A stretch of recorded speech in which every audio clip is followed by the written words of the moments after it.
É um grande prazer estar aqui no espaço Saudavelmente, fazendo essa inauguração, e quero dar os parabéns aos amigos Rodrigo, Adriana, Daniel e Cauane, que tiveram uma ideia muito legal. Esperamos que a gente possa aparecer outras vezes aqui, quem sabe encontrar todos vocês também. Eu preparei hoje uma aula que eu tenho muita vontade de dar nesse tipo de projeto que eu faço, né? É uma aula que eu já fiz em faculdade, já dei essa aula outras vezes com outras pretensões. Hoje, nesse trabalho de divulgação da filosofia e, vamos dizer assim, oportunidade da gente provocar reflexões nas pessoas, eu vou falar de Arthur Schopenhauer. Eu gosto muito deste autor, deste pensador e principalmente deste grande escritor. Talvez tenha sido um dos maiores escritores da história do pensamento e até mesmo um dos maiores escritores do mundo de todos os tempos. Por quê? Porque ele conseguia fazer o que a maioria dos filósofos, dos professores de filosofia da sua época e até de hoje mesmo não consegue, que é deixar aquilo que é complexo, muito claro e muito prazeroso de se ler. O Schopenhauer, aliás, ele teve até uma certa... É engraçado falar isso, mas o Schopenhauer, ele foi muito rejeitado no seu tempo, em grande parte por causa do seu gênio, né, da sua forma de ser. Era, vamos dizer assim, uma pessoa que não tinha bons relacionamentos, não conseguia se relacionar bem com as pessoas. Mas uma das coisas que causava estranheza no Schopenhauer era a forma bela, a forma artística com que ele escrevia, né? Ele escrevia de uma forma que não era comum à filosofia. E algumas pessoas veem, dentro do campo da filosofia, algumas pessoas veem isso como algo insólito, alguma coisa que não é normal, né? O sujeito está escrevendo alguma coisa que tem que ter rigor, que tem que ter, vamos dizer assim, preocupação com a razão, a racionalidade de uma forma solta, mas ele consegue fazer isso, né? Aliás, o trabalho dos filósofos, dos professores de filosofia, é tentar tornar palatável escritos filosóficos de gente que viveu. O Schopenhauer talvez seja o único filósofo que explica melhor o seu pensamento do que qualquer outra pessoa. Você lê Schopenhauer é você se encantar e se deliciar com isso.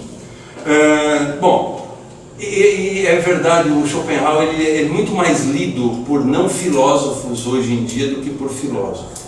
Se você vai a uma universidade, se você vai analisar cursos, vai querer aprender filosofia na universidade, provavelmente vai ter pouca opção de cursos sobre Schopenhauer. Porém, artistas, músicos, poetas, literatos gostam muito de ler o Schopenhauer. Quer dizer, ele é realmente, dentro da filosofia, uma referência muito especial. Bom, eu já disse que o Schopenhauer não é um sujeito, vamos dizer assim, que na sua vida causou boa impressão. Ele era um sujeito bastante difícil, um gênio bastante complicado. E só que tinha aí uma obstinação muito grande por determinadas coisas na sua vida. Ele queria ser um grande escritor, ele queria mostrar o seu gênio. Ele previu esse gênio, né? Desde cedo e falou: eu vou acertar e no fim vai dar certo. Ele nasceu numa cidade chamada Danzig, na Prússia, em 1788. O seu pai era um comerciante muito bem sucedido e, como alguém que, vamos dizer assim, quer que seus negócios prosperem sempre, ele colocou o seu filho, não tinha grandes pretensões de fazê-lo um intelectual, um acadêmico, colocou seu filho para aprender muito dos negócios. E lá pelas tantas, quando ele tinha aí 13 anos, 14 anos, o pai dele, né, o Heinrich, ele falou assim: vai lá, vai fazer uma viagem pela Europa, vai conhecer culturas diferentes, né?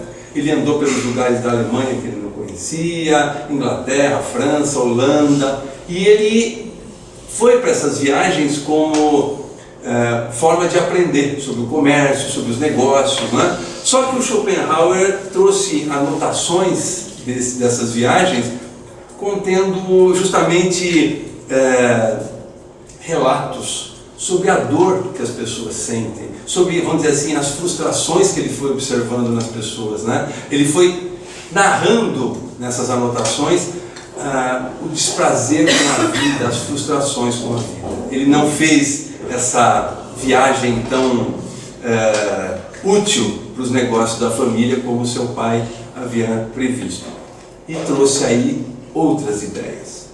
Quando ele tinha por volta de 17 anos, o seu pai morreu, e tudo indica que foi suicídio, né? O Schopenhauer, nesse momento, obviamente deve ter ficado muito triste, mas também ficou aliviado, porque agora ele poderia deixar esse fardo, né? Essa ideia de ter que ser um comerciante, fazer alguma coisa que ele não gostava, para poder se dedicar à ciência, ao pensamento, à escrita, né?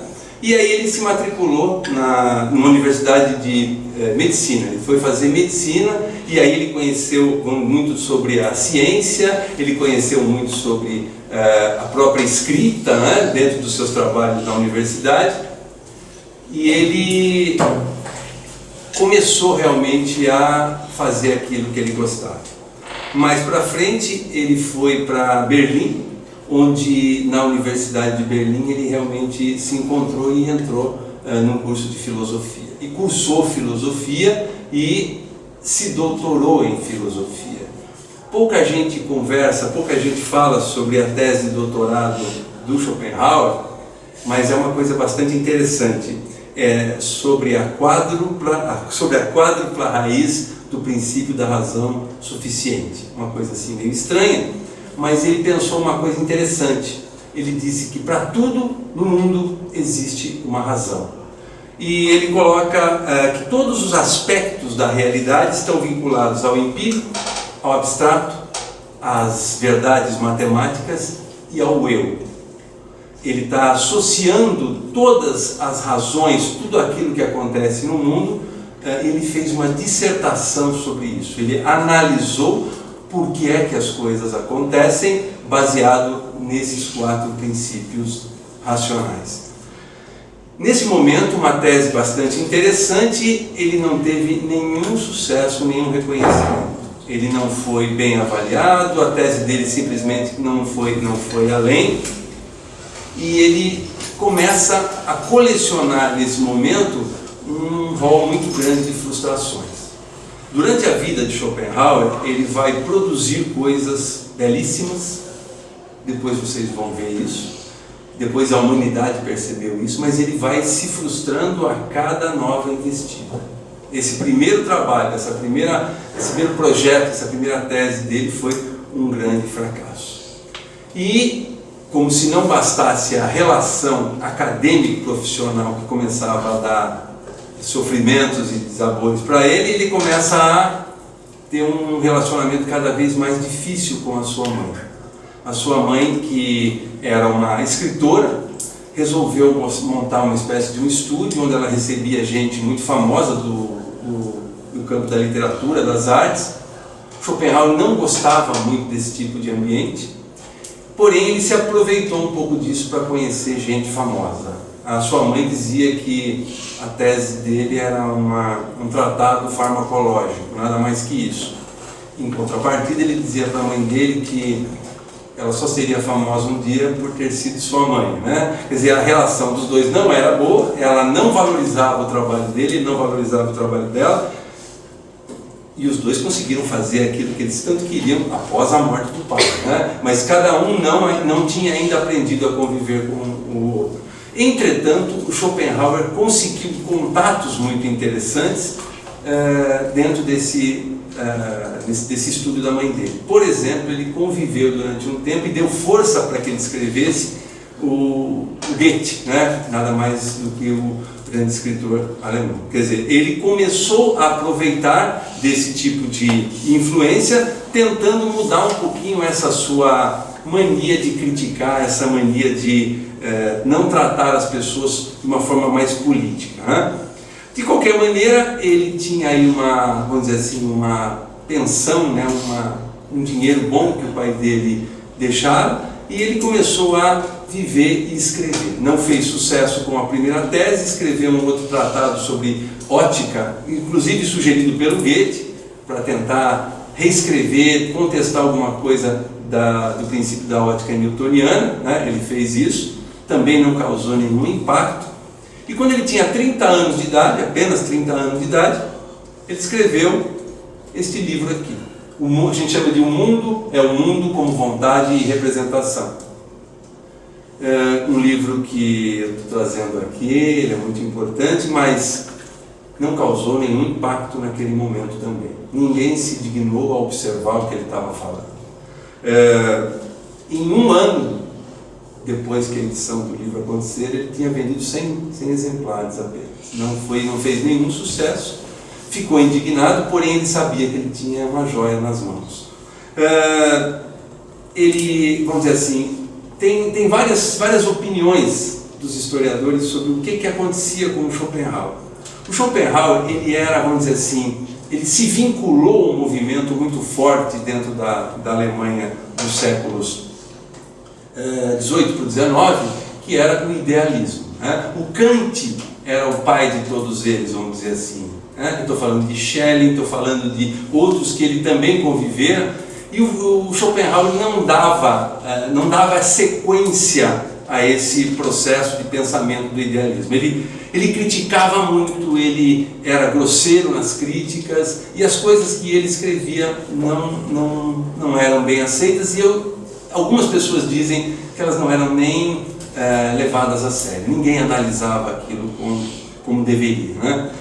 De qualquer maneira, ele faz aí uma viagem, né? Uma viagem para espairecer um pouco. Ele vai para a Itália, lá ele observa, ele escreve, ele anota, e aí ele volta para Berlim. Ele volta para Berlim e ele vai conhecer sua segunda, vamos dizer assim, sua segunda grande frustração. Um dos mais visados pós-kantianos pelo Schopenhauer era justamente o grande filósofo alemão Hegel. E o Hegel dava aula na Universidade de Berlim. O Hegel que falara sobre a dialética, né? O Hegel que trouxe uma luz nova dentro da filosofia, dava aula na Universidade de Berlim. Pois bem, o Kant volta, já não tinha mais todo aquele dinheiro, ele tinha aberto mão de uma parte da sua herança por conta de um certo orgulho. Ele volta e não tem muito dinheiro. O que ele faz? Ele vai tentar, graças à sua tese de doutorado, né, que afinal tinha tido uma ótima nota, não fora levada a sério pela crítica, mas ele faz aí um teste para ser, naquela época chamava-se monitor, professor não titular, não catedrático, né? E ele consegue, o exame consistia numa palestra, numa conferência, ele passa e consegue ser professor na Universidade de Berlim. Porém, seguro que estava de si, ele vai justamente marcar o curso dele, que é justamente o ensino do mundo e o espírito humano. E a gente acha que ele coloca essa palavra espírito justamente para cutucar o nosso Hegel, que falava do espírito do mundo, né?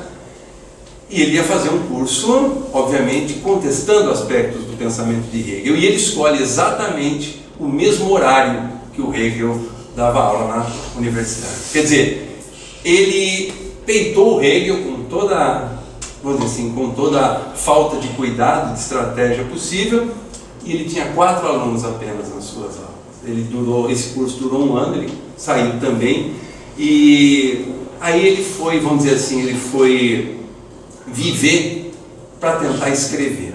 E ele escreveu muito.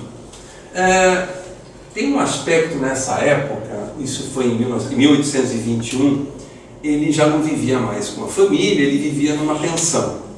Essa pensão, ela tinha muitas senhoras solteiras, de bastante idade, que tinham um hobby noturno, que era observar as possíveis amantes que o Schopenhauer recebia no seu quarto. E ele percebia esse tipo de interferência, até que um dia ele não mais suportou. Uma costureira chamada Caroline, né, estava dedicando a esse mistério, e quando de repente ele brigou muito com ela, jogou a mulher pela escada abaixo, a mulher ficou muito machucada, e ele foi obrigado a pagar pensão anual para essa mulher.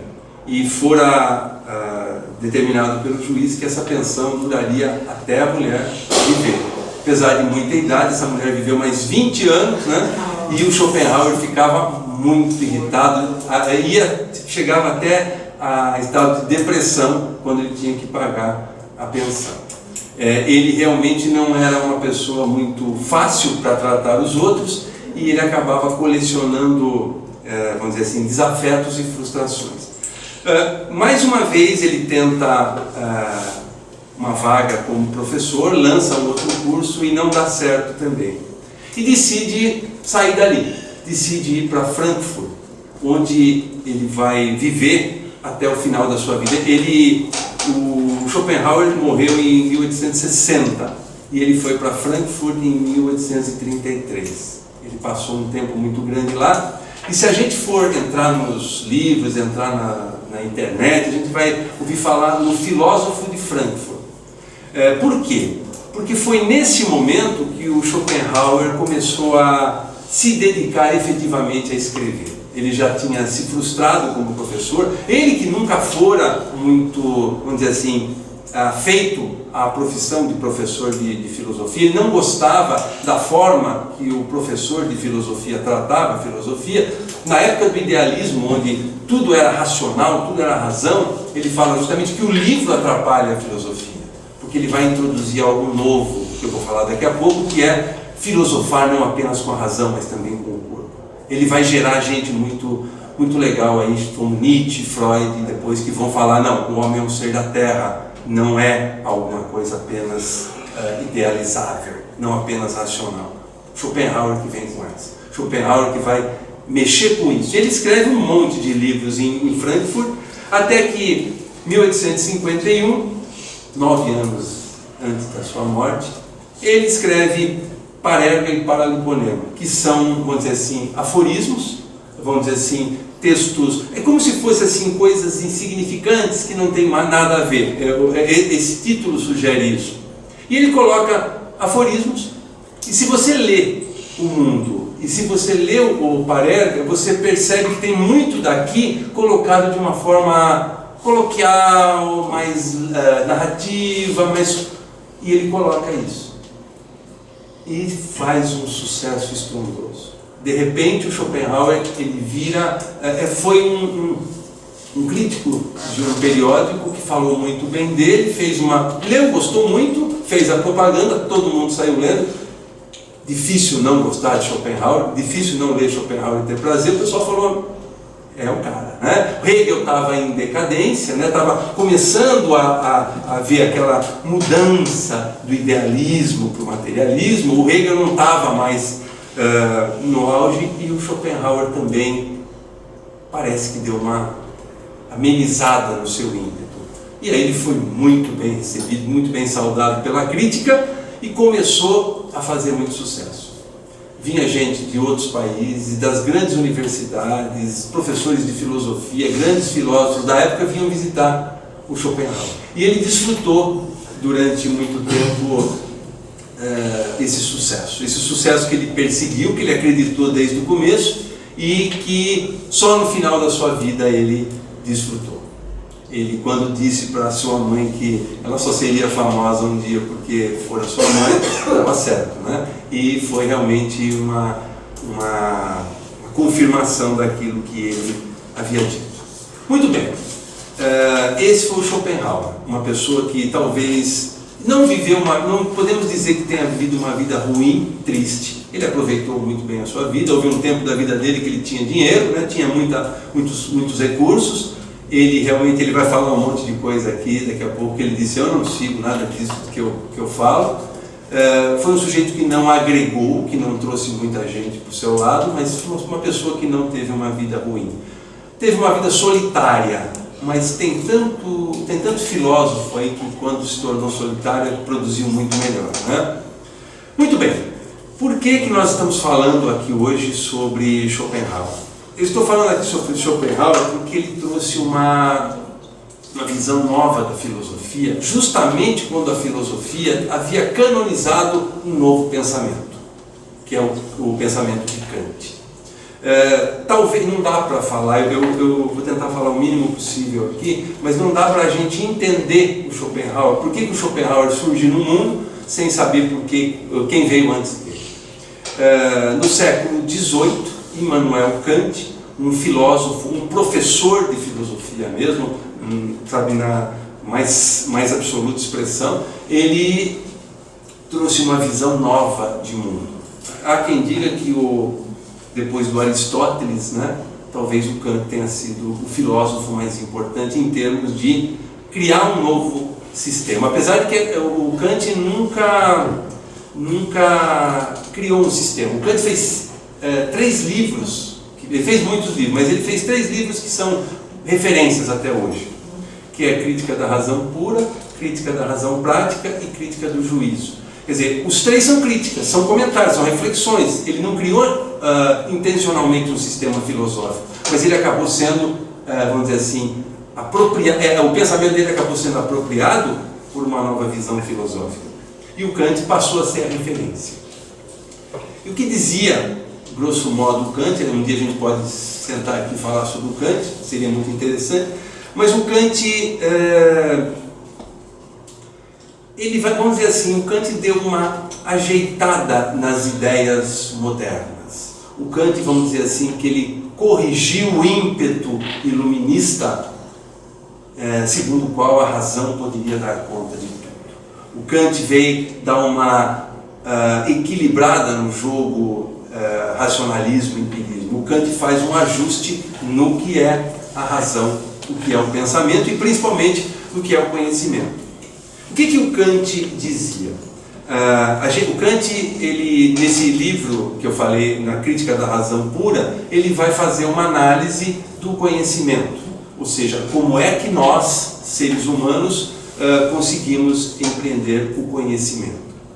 E o Kant, ele diz assim: nós temos aí uma percepção sensível de mundo, no espaço e no tempo, que estão na nossa mente, são dados a priori dentro de nós, e essa nossa percepção vai passar por uma nova instância chamada categorias do entendimento.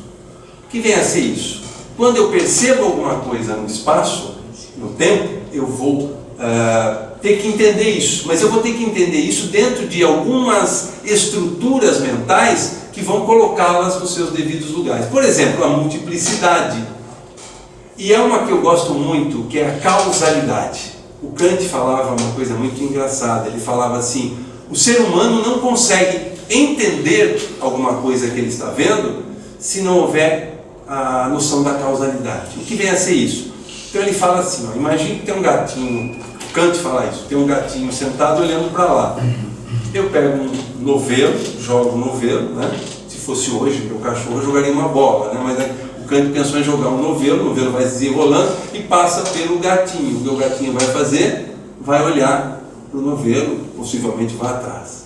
Ele fala, não, tira o gatinho agora e coloque um ser humano, pode até ser um bebê. Se você jogar o novelo e o novelo passar por aqui, esse ser humano vai olhar para trás, para ver de onde veio esse novelo. Ou seja, o Kant passa a perceber que a nossa vida, o nosso entendimento do mundo, ele tem formas de acontecer. Eu tenho uma estrutura de percepção sensível, né, ou de intuição sensível, como ele falava. Eu tenho aí essa categoria de entendimento que vai posicionar, e a partir disso eu vou pensar e vou criar o conhecimento. E dentro dessa visão, o Kant, ele estabelece aquilo que a gente chama de uma revolução copernicana no conhecimento. Todo mundo sabe, naquela época ainda, né, era o grande acontecimento do conhecimento. A revolução copernicana tinha sido a troca de lugar, né, entre a Terra e o Sol, num universo que antigamente, durante 1500 anos, havia sido geocêntrico, né, e a Terra no centro, e o Copérnico vai lá e fala, não, vamos experimentar pôr o Sol no centro do universo que vai dar certo nossa percepção. Então essa é a revolução copernicana. E a gente fala que o Kant fez uma revolução copernicana também, porque o Kant estabelece, a partir dessa observação de alguma coisa através de uma percepção sensível, de uma categorização dentro da minha cabeça, para depois eu colocar o pensamento sobre isso, o Kant fala: o objeto não existe, o que existe é a nossa percepção sobre ele.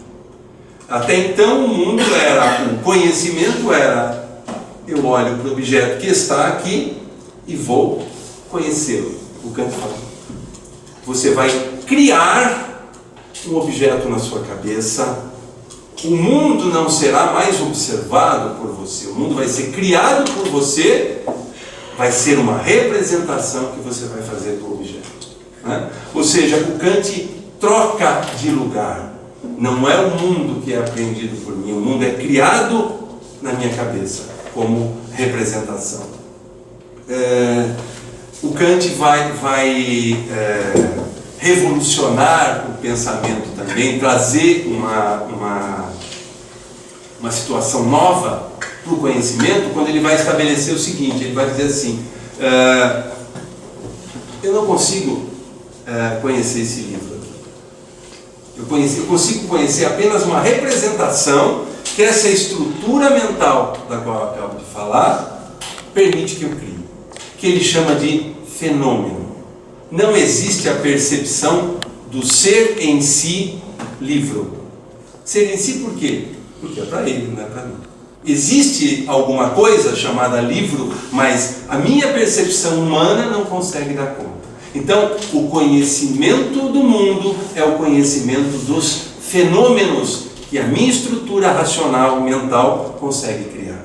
Então, o Kant chega e fala: não existe o mundo que você está vendo. O que você está vendo é o fenômeno. Você está criando isso na sua cabeça. E o mundo em si, e a coisa em si, pode até existir, mas você não vai conseguir aprender. Por quê? Porque é uma entidade metafísica, é uma coisa que você tem, vamos dizer assim, tem elementos dos quais você nunca, com os quais você nunca se deparou empiricamente. Você nunca teve contato com nada. Ele dá outros exemplos. O Kant, ele fala do infinito. Tem uma brincadeirinha muito engraçada que eu não vou fazer agora. A gente faz com alunos que dá para se provar matematicamente, logicamente, que não existe o infinito no tempo passado. Aí quando o cara fala: não, realmente não existe, você me provou. Aí você vai lá e prova para ele que existe o tempo no passado também matematicamente. Kant fazia essa brincadeira. Por quê? Para ele dizer assim: há coisas no mundo que a gente não consegue experimentar e, portanto, a gente não consegue elaborar na nossa cabeça. O infinito, Deus, a metafísica de uma forma geral. Resumo da obra.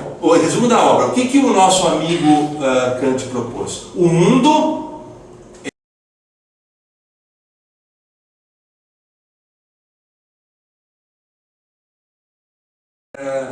qual é a novidade que o nosso amigo Schopenhauer vem trazer? Ele fala assim: olha, o Kant, e principalmente esses idealistas que o seguem, eles colocam a filosofia, a vida, o entendimento, com um predomínio irritante da racionalidade, do abstrato. As pessoas não perceberam que nós somos vida, corpo, sentimento. Nós somos terra, nós somos metabolismo, organismo. Ele usava muito essa palavra, né? Quer dizer, nós não pensamos apenas, o mundo não é apenas o que a gente pensa, o mundo é também o que a gente sente. E aí ele sai investigando isso. E ele vem aqui e vai fazer uma crítica ao Kant. Talvez eu não me lembre da frase exatamente, mas é como o Kant não gostava de falar dos grandes templos da Grécia Antiga. Ele preferia as catedrais góticas. Ou seja, deve ser mais ou menos isso. O Kant, ele não quer saber da beleza, da pele, daquilo que a gente sente. Ele quer saber do bonito, do organizado, né? Se a gente falar um pouquinho depois do Nietzsche, né? O Nietzsche falava que havia uma interação na Grécia arcaica entre o o apolíneo e o dionisíaco, né? Ou seja, a precisão associada à embriaguez, à falta de limites. O Schopenhauer vem antes, né? Tanto que o Nietzsche vai se apaixonar pelo Schopenhauer, depois, como ele era o Nietzsche, ele vai destruir o Schopenhauer, bonito, né? Mas o que o Schopenhauer traz... Ele tem que curar. Também, né? Exatamente. Da mesma forma que o Schopenhauer vai curar o Kant, né? O Nietzsche vai curar o Schopenhauer, né? Só que cá entre nós, o Schopenhauer, para escrever, ele é um pouquinho mais delicado do que o Nietzsche, né? O Nietzsche é um pouquinho mais pesado. De qualquer maneira, o que estava em jogo? O que estava desagradando o Schopenhauer? Duas coisas, né? Primeira coisa, o nosso amigo Kant não está dando valor para a vida quando ele fala em filosofia. O Schopenhauer ele é até um pouco, vamos dizer assim, duro nesse aspecto com o Kant, porque o Schopenhauer não gostava muito de teologizar a filosofia. O Schopenhauer achava que a filosofia tinha que ser a filosofia do homem, da terra, da gente. A gente vai pensar na gente. Nós temos, vamos dizer assim, elementos, subsídios imanentes aqui de monte, para a gente sair buscando transcendências que são meras invenções nossas, né? Então ele criticava o Kant, ele falava, essa história de moral, aí ele vem falar de princípio, ele fala,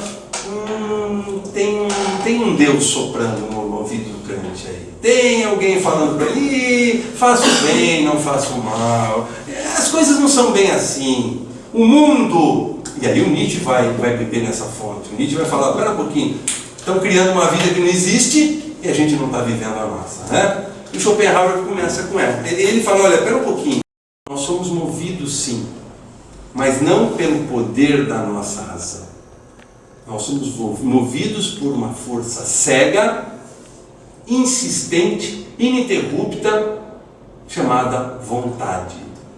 A vontade, ele chamava de ímpeto cego, presente em todos os instantes, em nós, mas também nos animais, nas plantas, nas pedras. Como ele dizia, no balançar de uma folha ou no cair de uma pedra.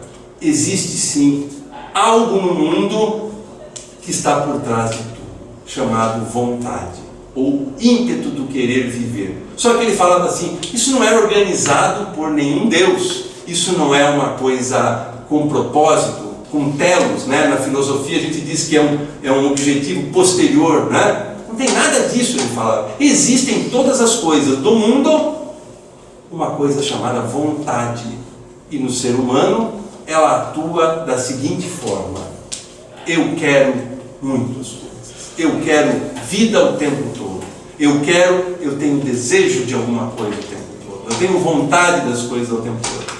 E aí ele fala, pensa bem, pensa numa vontade cega, uma vontade que não tem objetivo.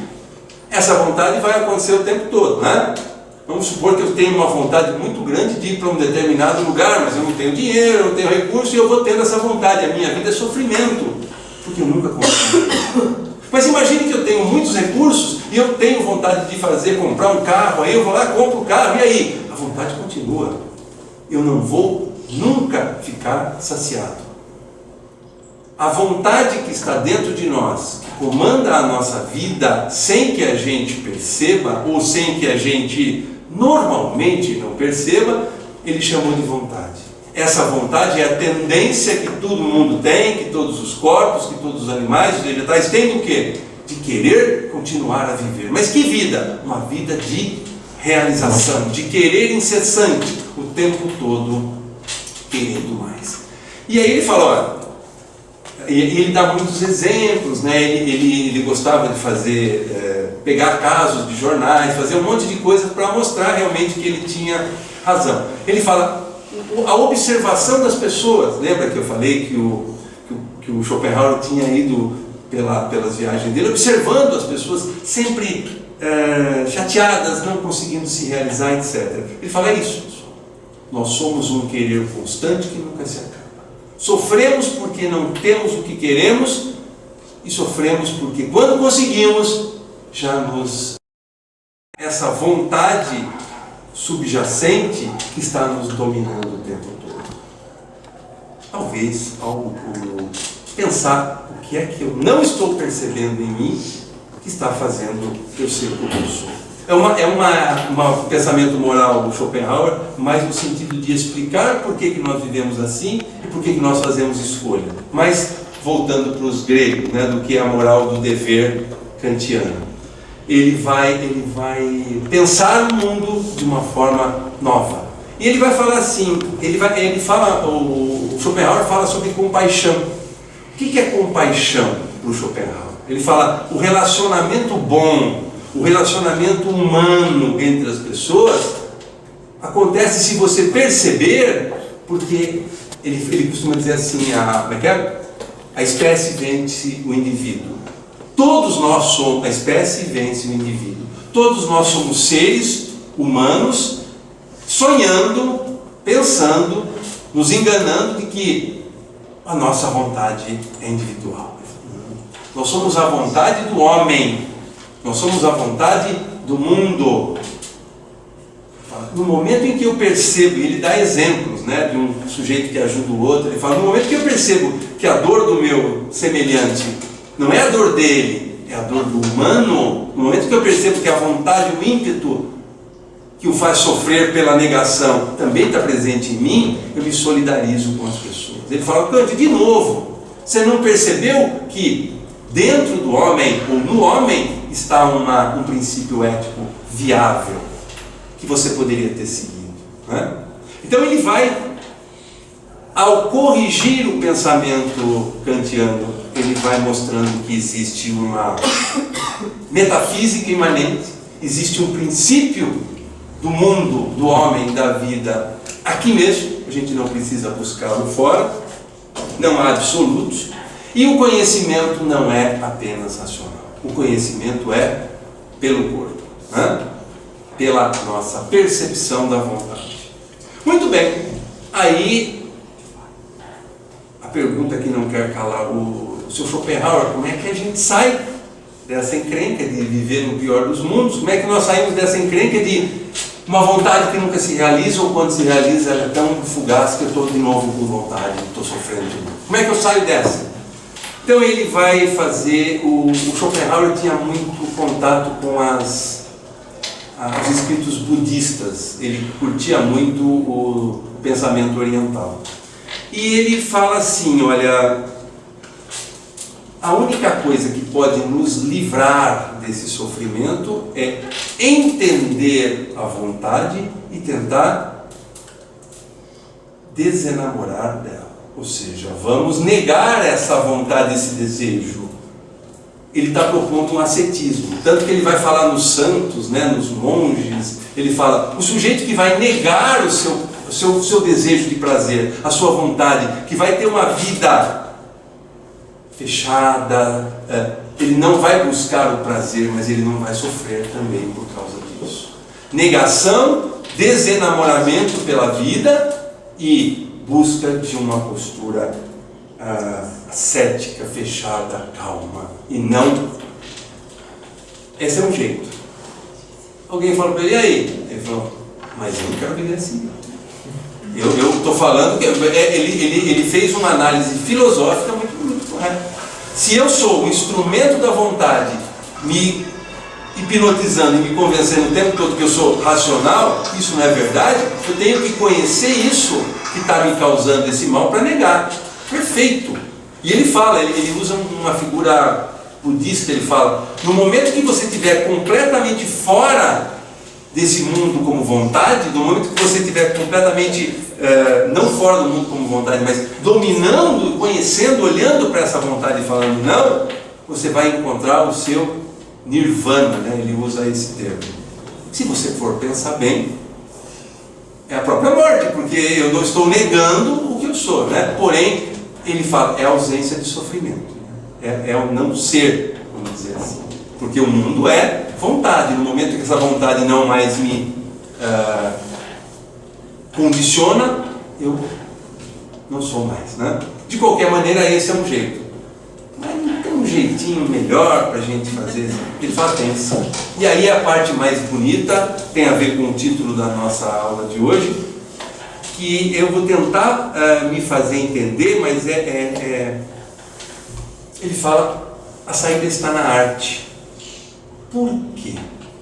Porque a arte é, vamos lá, a arte é a intuição desinteressada. A arte é o contato com alguma coisa que te afeta primeiramente o corpo e vai depois fluir para a razão. A arte é o momento em que você entra em contato com essa vontade, mas não como condicionadora do seu querer, da sua razão, mas se você encontra com essa vontade cara a cara. Você sente essa vontade, por exemplo, quando eu olho alguma coisa bonita, vamos imaginar um grande artista que desenha uma árvore. Olhando essa árvore por alguns instantes, eu vou me deparar com a beleza do ser em si, árvore, da vontade enquanto tal. Eu saio desse mundo de representação condicionada por uma vontade que eu não conheço, para me deparar por alguns instantes com o belo, com o essencial, com essa raiz metafísica do mundo. Eu consigo me afastar dos interesses pessoais gerados por essa vontade. Eu tenho conhecimento direto com as coisas do mundo, não condicionadas por nada. E ele vai dizer assim: a arte é um grande paliativo. Agora, o Schopenhauer, ele era eu acho a parte mais bonita disso. O Schopenhauer gostava muito de música. Ele falava: e entre todas as artes, aquela que te leva realmente, aquela que faz com que você saia desse mundo como representação e atinja, né, o auge desse pertencimento metafísico, é a música. Por quê? Porque a música, a trama dos acordes, dos sons, ela te dá imediatamente, sem mediações, o prazer, a dor, a saudade, o desespero, né? O Nietzsche vai depois falar muito isso na obra de Wagner, né? A obra de Wagner consegue trazer esse espírito trágico, né? Quer dizer, o Schopenhauer fala: a música é o paliativo, é o momento em que você sobe desse mundo por algum tempo e entra em contato com a essência. E entrar em contato com a essência é não ser sujeito a esse querer que não se acaba nunca. É olhar para ele de cara a cara e falar: então é você. Né? Esse é obviamente são atalhos, porque ele diz: não, no fim a gente vai perder a parada mesmo, né? A gente vai deixar de existir. Então, esse pensamento de Schopenhauer, que eu tentei resumir aqui um pouquinho, que eu poderia dizer assim: nós somos representação, nós estamos percebendo o mundo, mas nós somos vontade. Nós somos dominados o tempo todo por um querer incessante, cego, que não acaba nunca, que ele chamou de vontade. A raiz de tudo que está no mundo. Por que eu acho importante falar em Schopenhauer? Por que eu trouxe isso aqui hoje? Eu sempre quis, né? Porque nós vivemos aí num mundo em que a gente tem muita convicção das coisas. A gente acha que as coisas são porque são, e eu estou com um completo domínio sobre o mundo, né? Principalmente nós aqui que passamos pela educação, pela saúde, né? Muitas vezes a gente se vê querendo ser um mundo, querendo ter um mundo na nossa cabeça, nas nossas mãos, e o Schopenhauer fala: está enganado. Você está achando que você consegue apreender esse mundo, mas ele é muito maior que você. Lembra da crosta, né? Nós conhecemos a crosta da Terra, mas está dentro não. Uma coisa que é importante para mim, que eu estou terminando agora, né?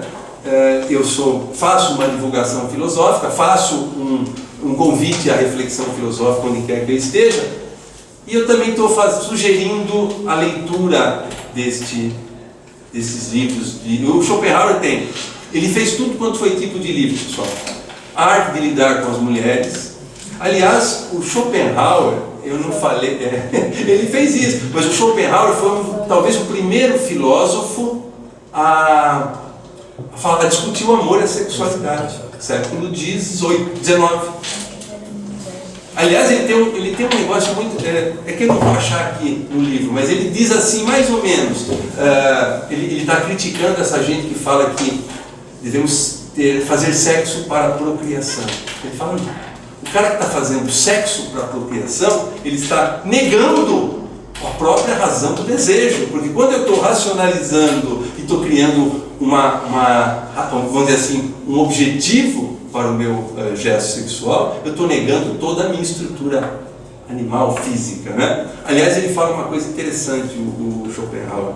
Ele diz assim, o amor nada mais é do que aquele desejo, aquela vontade de se completar no outro, porque você vê naquele outro alguém que poderá te dar descendências mais inteligentes, mais bonitas do que a sua, né? O Schopenhauer falando, é um conhecimento cego daquilo que você chama de amor. Ele fala de outras coisas também. Ele escreve um livro muito engraçado, muito divertido, chamado Como Vencer um Debate Sem Ter Razão. Tem tudo quanto é banco esse livro. A Arte de Escrever. Tem um livro maravilhoso que é a Metafísica do Belo. Bom, tem os mais específicos, né, os dois problemas fundamentais da ética, onde ele vai bater nos kantianos lá, não, que se dizem kantianos. Mas o que eu quero dizer para vocês é o seguinte, Schopenhauer vale principalmente como leitura, como prazer. E ler Schopenhauer, por que não? É se deparar com esse atalho nesse mundo em que a gente tem certezas absolutas, para se encontrar de repente com o belo, com o artístico. Por falar nisso, para terminar mesmo, eu trouxe um presentinho de inauguração aqui para o pessoal da casa e também para vocês. O Schopenhauer, ele influenciou muito escritores brasileiros, Machado de Assis, né?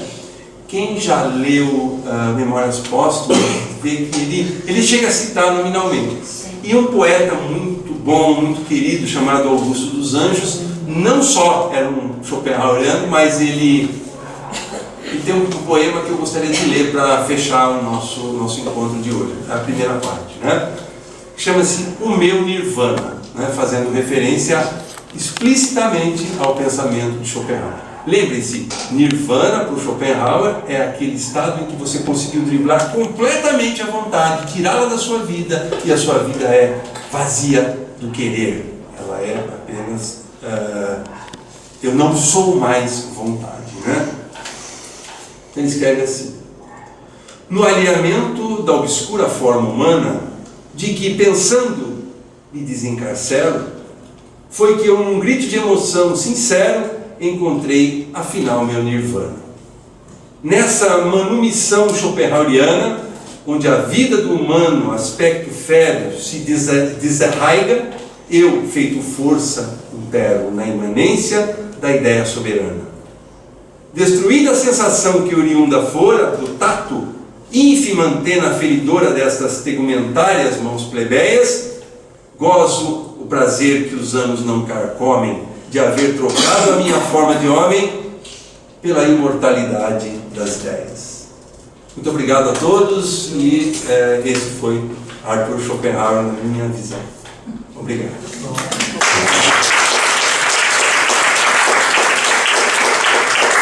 E agora vamos para a parte boa, né? Que é